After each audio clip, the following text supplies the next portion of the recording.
بعد ازاں بغیر کسی تاخیر کے بسد عزت و احترام ملتمس ہوں پرو وائس چانسلر عزت مآب پروفیسر محسن خان صاحب کی خدمت میں کہ جن کے محنت و مشقت اور یونیورسٹی کے لیے خدمات ہم میں سے ہر کسی پر واضح ہیں، میری آپ کی خدمت میں بسد احترام ملتمس ہوں کہ پوڈیم پر تشریف۔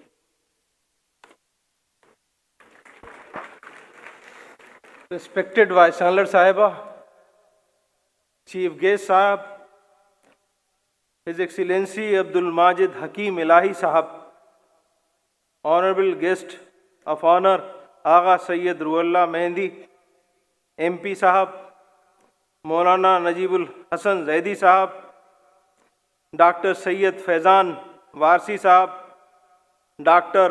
Asghar Ejaz Sahab اور پریسیڈنٹ علی سوسائٹی پروفیسر مظہر عباس صاحب، مجھے بے حد مسرت اور خوشی ہے اس بات کی کہ میں آج علی ڈے کے موقع پر آپ سے مخاطب ہوں۔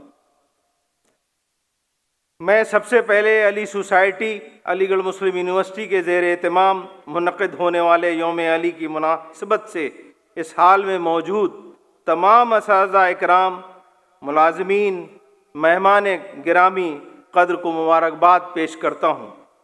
انسانی تہذیب و تمدن کی تاریخ میں بے مثال شخصیت حضرت علی رضی اللہ تعالیٰ عنہ کی ہے، جن کے وجود سے تاریخ اسلام کا ہر باب روشن، ہر پہلو منور۔ آج کا دن اسلامی تاریخ میں اس ذات گرامی کے نام سے منسوب ہے، جس نے اسلامی فکر و نظر ایک نئی روشنی عطا کی ہے، جس کے وجود سے نہ صرف یہ کہ ان کے زمانے کو فائدہ پہنچا بلکہ آنے والی نئی نسلوں کو بھی فائدہ پہنچتا رہے گا۔ بہت سارے مفرقین نے بہت سی چیزیں لکھی ہیں۔ حضرت علی رضی اللہ تعالیٰ عنہ کے تمام تر توجہ مساوات اور قانون و عدل کے نظام کو مؤثر طریقے سے برائے کارواں لانے پر مذکور تھیں۔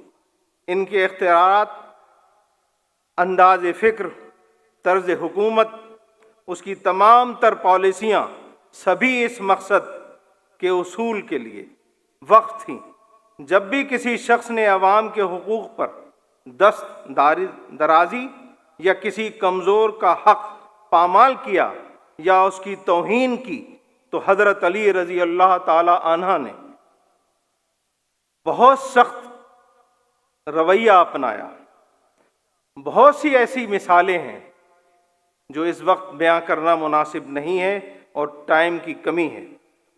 آپ میں وہ تمام فضائل، کمالات پوری دل آویزی کے انداز میں یکجا ہو گئے تھے، جن کی مثال تلاش کرنے کے باوجود بھی نہیں ملتی۔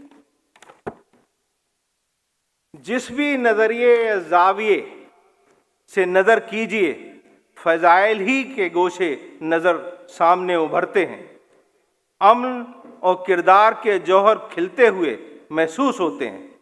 آپ انسانیت کا عظیم شاہکار نظر آتے ہیں۔ عظمتوں کے نقوش اب اتنی نمایاں ہیں کہ زمان و مکان کے فاصلے بھی ان کی تابندگی کو کم نہ کر سکے۔ شاید یہی کوئی ایسے شعبے ہوں جن کا سلسلہ آپ تک نہ پہنچا ہو۔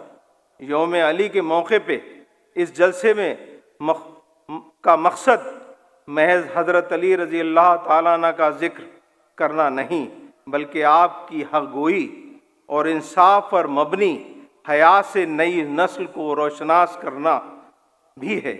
اس ادارے کے بانی سر سید رحمۃ اللہ علیہ اور ان کے رفقا اکرام نے حضرت علی کی نسبت سے اس شہر کو اس لیے پسند فرمایا کہ اس شہر کا نام حضرت علی سے وابستہ ہے۔ سر سید کا خیال تھا کہ اس ادارے سے ایسے طلبہ پیدا ہوں جو حضرت علی کے نام کو آسمان کی بلندیوں تک پہنچائیں۔ حضرت علی کا نام ہی کا فیض ہے کہ اس ادارے نے عالمی شہرت حاصل کی۔ دینی اور روحانی مجلسیں اس اسلامی درسگاہ میں ہوئیں۔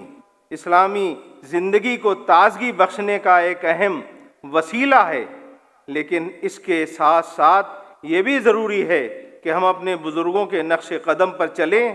آج کے دن یہ عہد کریں کہ حضرت علی رضی اللہ تعالی عنہ نے جو بھی ہمیں اپنے نصیحتیں دیں، تعلیمات دیں، ان پہ ہم عمل کریں. میں علی سوسائٹی کے ذمہ داران کا شکریہ ادا کرتا ہوں. انہوں نے حضرت علی کے یوم ولادت کے مناسبت سے اس روحانی جلسے کا اہتمام کیا. خاص طور پر ان مہمانوں کا، اسپیشلی ہز ایکسیلنسی ایمبیسڈر صاحب اور ایم پی صاحب کا، اور دیگر گیسٹ اسپیکر اور مہمان حضرات جو یہاں تشریف لائے ہیں، ان سب کا مشکور ممنون ہوں کہ آپ لوگ تشریف لائے اور اس جلسے کو کامیاب کیا. ان الفاظ کے ساتھ میں آپ لوگوں کا شکریہ ادا کرتا ہوں. السلام علیکم.